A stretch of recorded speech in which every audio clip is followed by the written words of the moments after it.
자, 오늘은 성경에서 아마 가장 큰 논쟁거리 중 하나일 거예요. 바로 믿음과 행위의 문제인데요.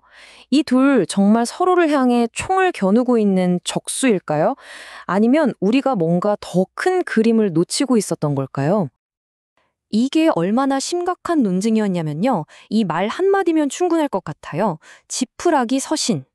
네, 오직 믿음을 외치면서 종교개혁을 이끌었던 바로 그 마르틴 루터가 야고보서를 이렇게 불렀습니다.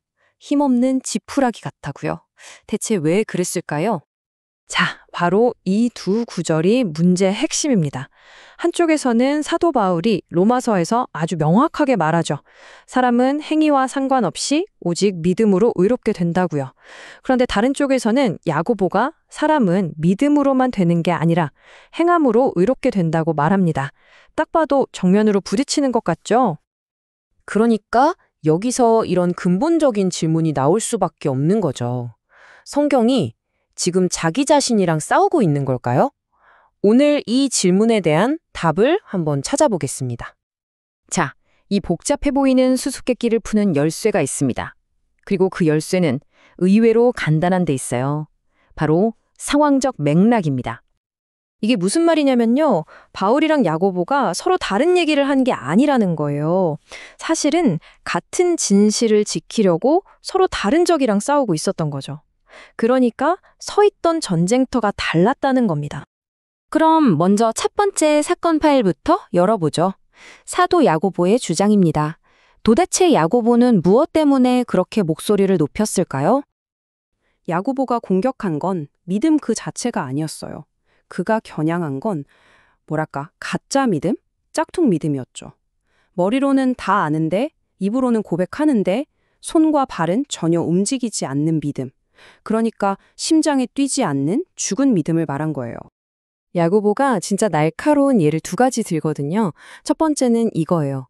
헐벗고 굶주린 사람을 보고 아이고 따뜻하게 입고 배부르게 드세요 라고 말만 하고 그냥 가버리는 거죠. 그 말이 나쁜 말은 아니지만 아무 소용 없잖아요. 그리고 두 번째 예는 이건 진짜 강력해요. 바로 귀신들입니다. 야고보가 뭐라고 하냐면 귀신들도 하나님이 한 분인 줄은 믿고 무서워한다고 해요. 신학 지식은 정확하죠. 근데 그게 구원으로 이어지나요? 아니잖아요.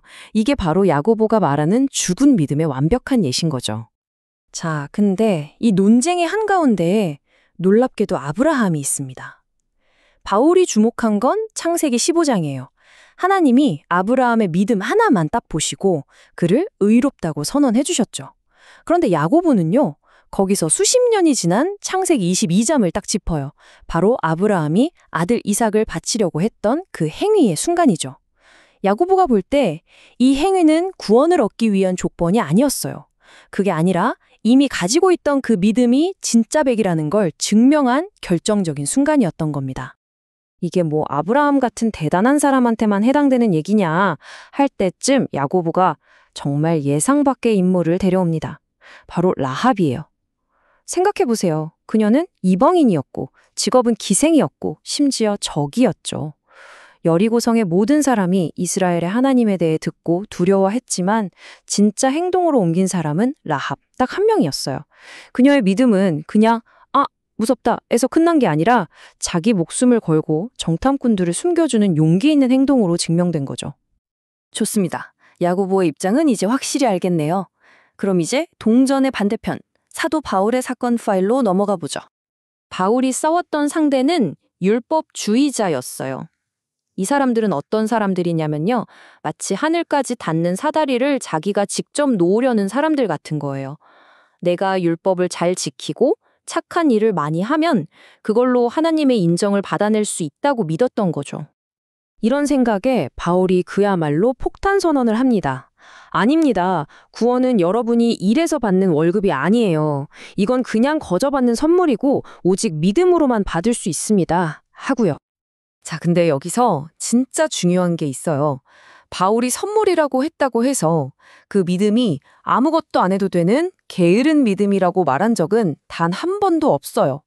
오히려 은혜를 더 받으려고 죄를 계속 지어도 될까요? 절대 그럴 수 없습니다.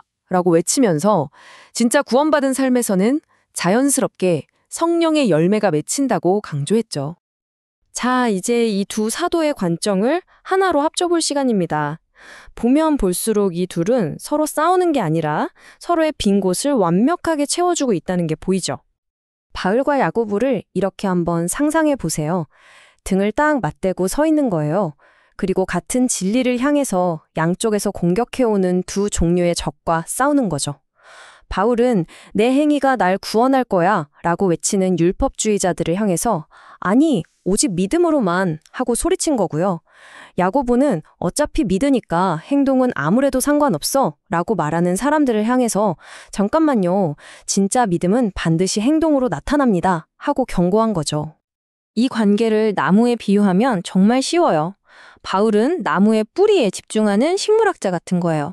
우리가 어떻게 믿음이라는 뿌리를 통해 하나님의 은혜라는 땅에 단단히 박히는지를 설명하는 거죠. 반면에 야고보는요, 잘 익은 사과가 열렸나 보러 다니는 농부 같아요. 그는 나무가 살아있다는 증거인 열매, 즉 우리의 행위에 집중하는 겁니다. 뿌리가 없으면 당연히 열매도 없겠죠. 하지만 진짜 건강한 뿌리는 반드시 열매를 맺게 되어 있잖아요. 그리고 야고보는 이 모든 논쟁을 끝내는 정말 잊을 수 없는 비유를 던집니다. 살아있는 사람이 뭔가요? 몸이 있고 그 안에 영혼이 있어야 하죠. 둘 중 하나라도 없으면 그냥 시체잖아요. 야고보는 이와 똑같다고 말해요.